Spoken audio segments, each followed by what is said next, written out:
$50 million in 1968. Adjusted for inflation, $430 million. That's what a broke Oklahoma farm boy spent to pour 1.5 million square feet of concrete onto a decomposing municipal garbage dump and call it the largest enclosed shopping mall west of the Mississippi. The concrete started cracking 4 years later. The mall was dead by 1997, and by 1999 its demolition had become a federal crime scene. Undocumented immigrants sent into pitch-black corridors to rip out cancer-causing insulation by hand, instructed to throw the material at government agents if they were raided.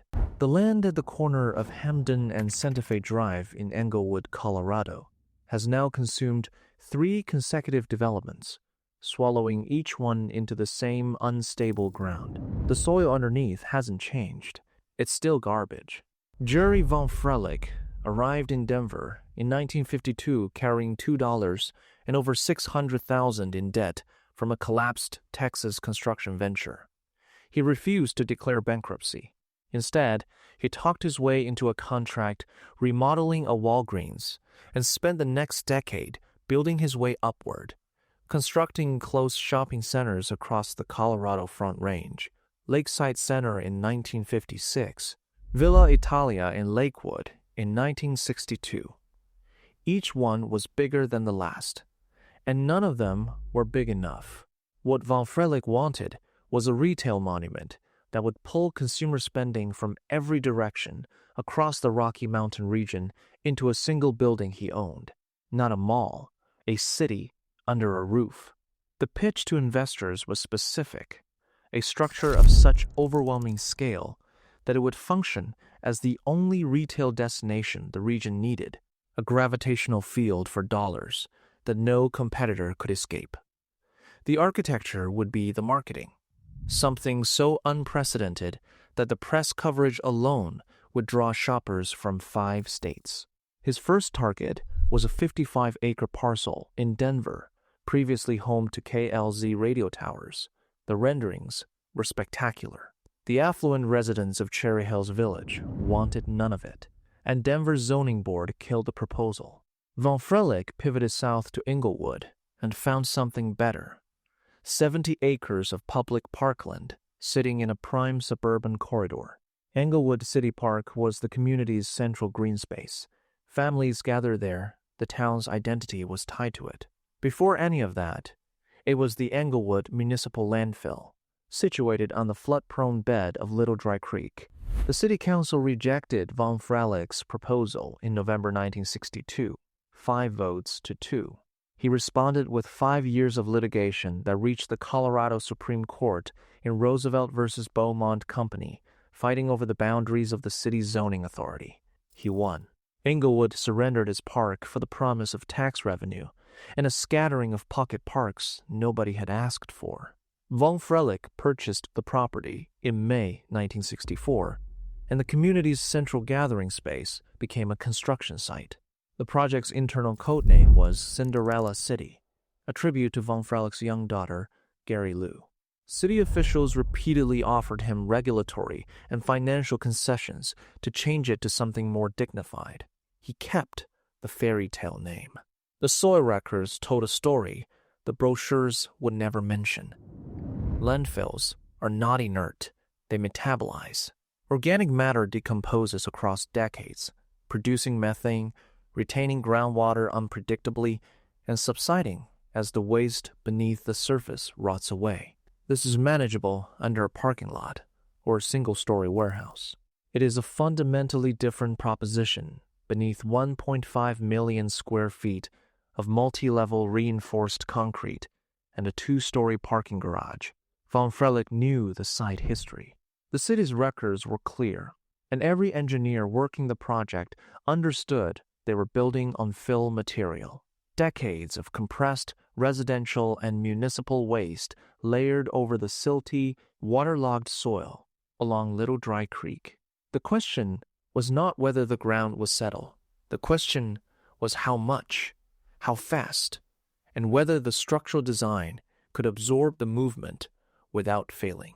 Construction broke ground in March 1966 on a budget of $50 million. Von Frelick's design rejected standard linear mall architecture in favor of a sprawling, irregular layout shaped like an M from above, a configuration that maximized leasable square footage within the oddly shaped parcel at the cost of any navigable interior logic.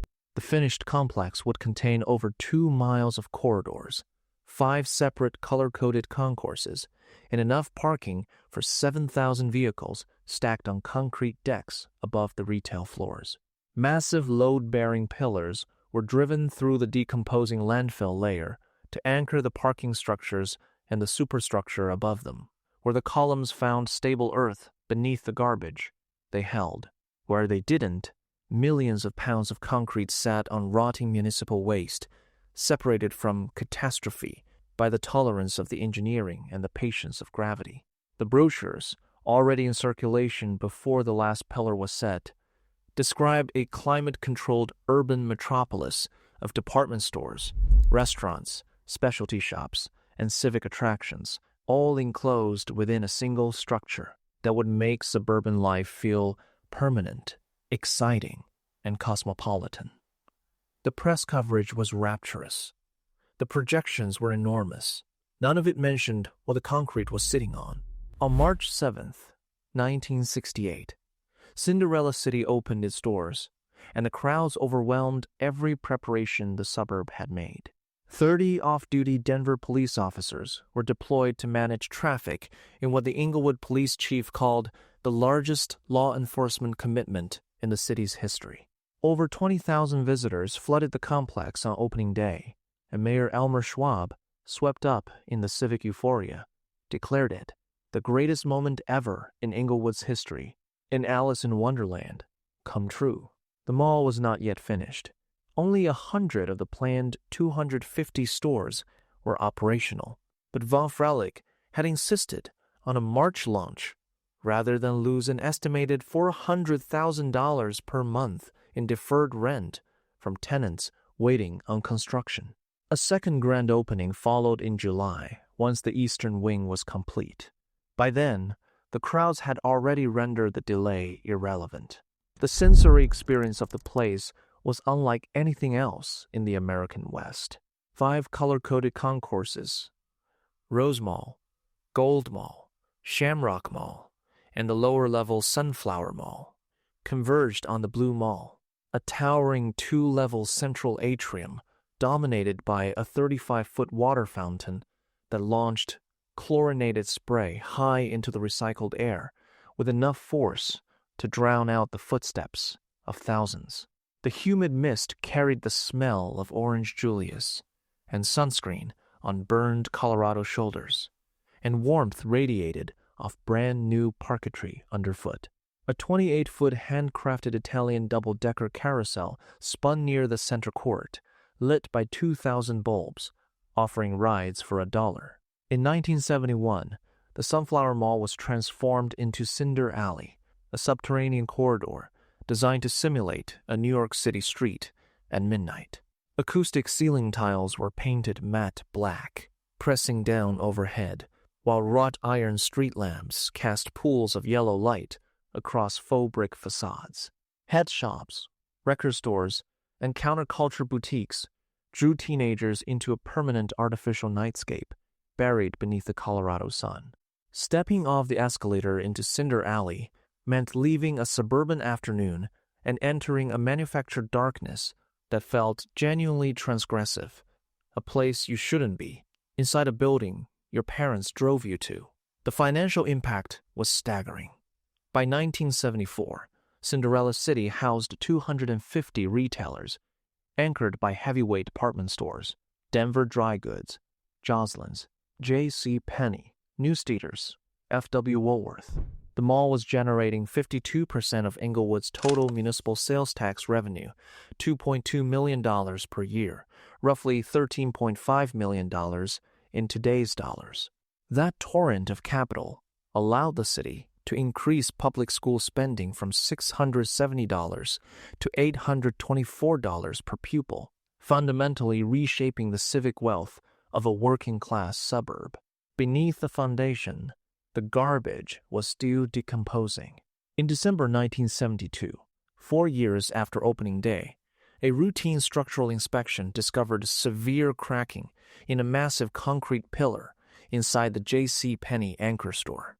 Engineers expanded the survey and found fractures spreading into the 2-level parking deck. The mall shut down for over 2 months, while steel scaffolding and shoring sets were rushed in to brace the structure before it collapsed under its own weight. The mall reopened. The fountain resumed its spray, the carousel kept turning, and the shoppers came back as if the 2-month closure had been a scheduling inconvenience rather than a near-catastrophic structural failure. Beneath the foundation, the differential settlement that had cracked the pillars never fully stopped. $35 million, approximately $130 million, adjusted for inflation. That's what von Frelick extracted from Cinderella City in 1978 when he sold the property to a group of New York investors and the Philadelphia-based Craftco Corporation. The man who had driven concrete pillars into a garbage dump walked away whole, perfectly timed, dodging the 2 decades of structural hemorrhaging and market collapse that followed. He died in 1993, wealthy, his fairy tale still technically standing. Craftco inherited a building whose mid-century aesthetic was aging fast and whose foundation required constant, expensive intervention. Their strategy was defensive: modernize the surface, increase revenue per square foot, outlast the newer malls multiplying across the Denver suburbs.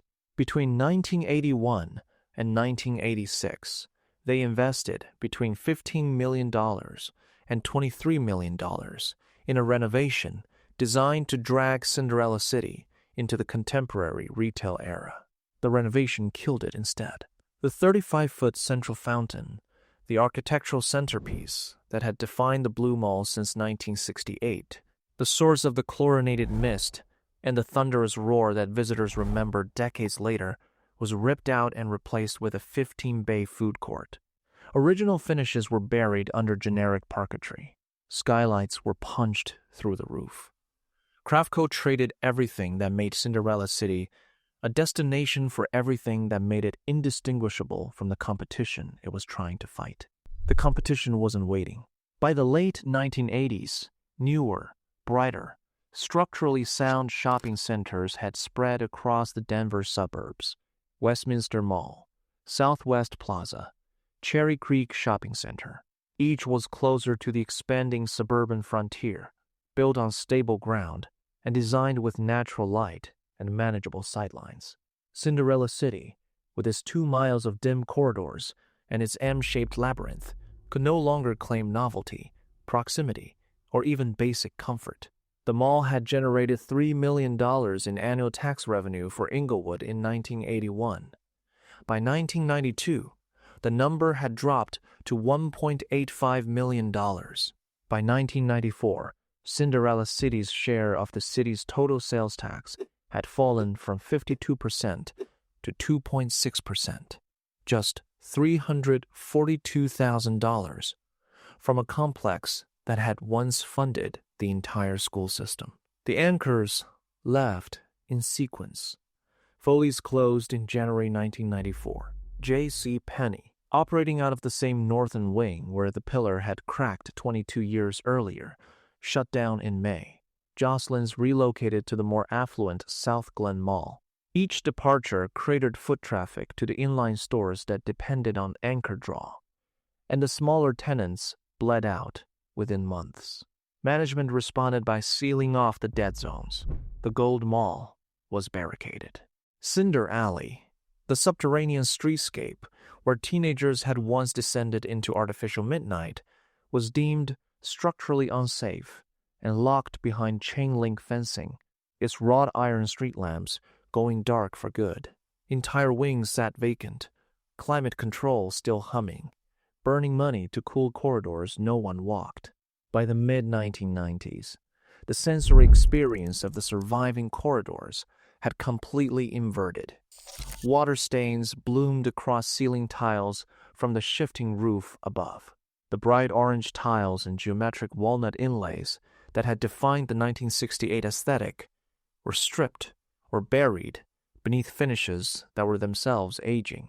Stale, recycled air moved through concourses designed for 15,000 daily visitors and occupied by a few hundred. The hollow click of footsteps on parquetry echoed down empty halls. Skateboarders used the vast, vacant floors as a private park, the rattle of urethane wheels bouncing off shuttered storefronts until chased by guards with no real authority to stop them. When Park Meadows, a massive retail resort in nearby Douglas County, opened in 1996 with soaring architecture and natural light, it pulled the last affluent shoppers out of the dark for good. In December 1997, the final surviving anchor, Montgomery Ward, terminated its lease. Cinderella City went dark. Mayor Elmer Schwab had declared the mall's opening an Alice in Wonderland come true 30 years earlier. On August 18, 1998, he stood on the same ground to inaugurate its demolition.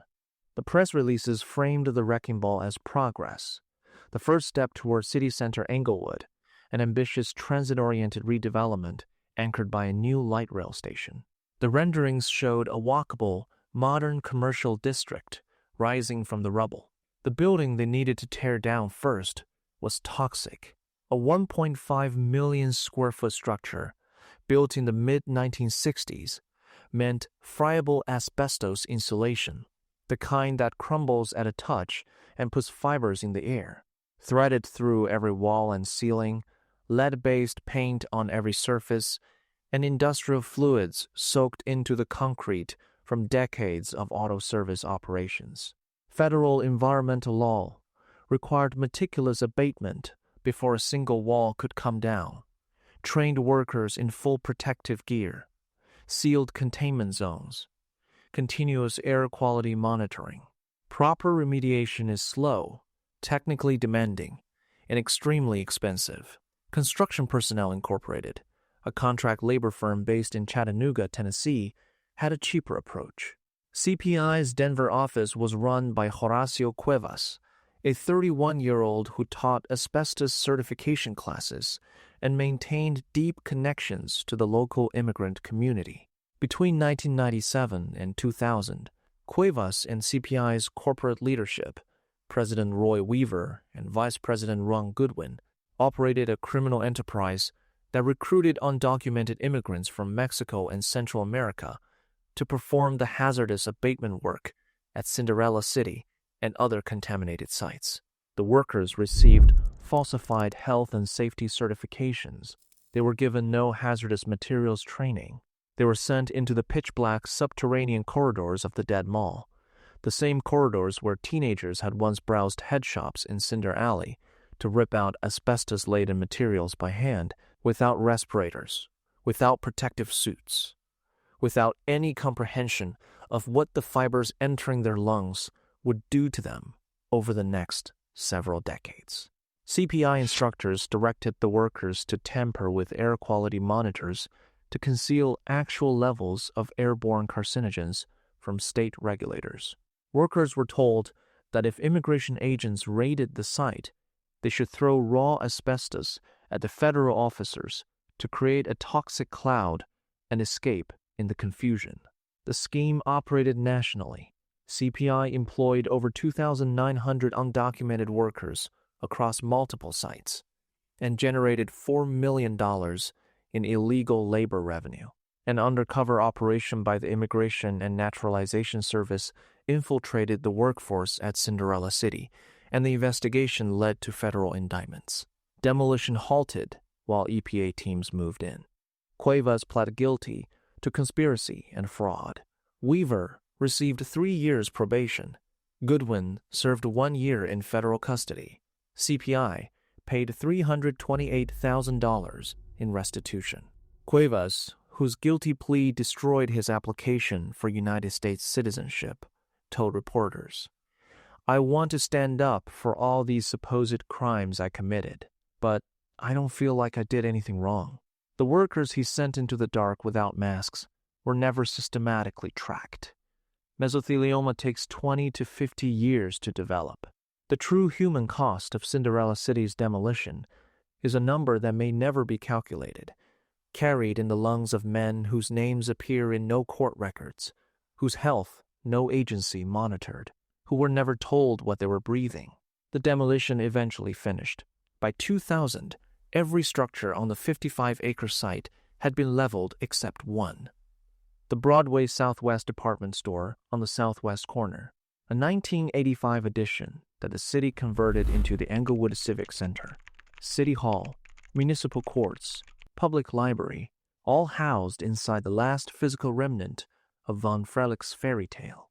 On the cleared ground, rose City Center Englewood, celebrated in urban planning journals as a pioneering transit-oriented development, a light rail station, big box retail, Walmart, Office Depot, Ross, apartments and office space arranged along a walkable grid. The same land that had held the largest mall west of the Mississippi was now supposed to demonstrate the future of American suburban design. The future lasted roughly 15 years. The big box tenants that anchor City Center were the same chains struggling across America, massive floor plates built for foot traffic that a single light rail station couldn't generate, slowly losing ground to the same e-commerce forces eroding brick-and-mortar retail nationwide.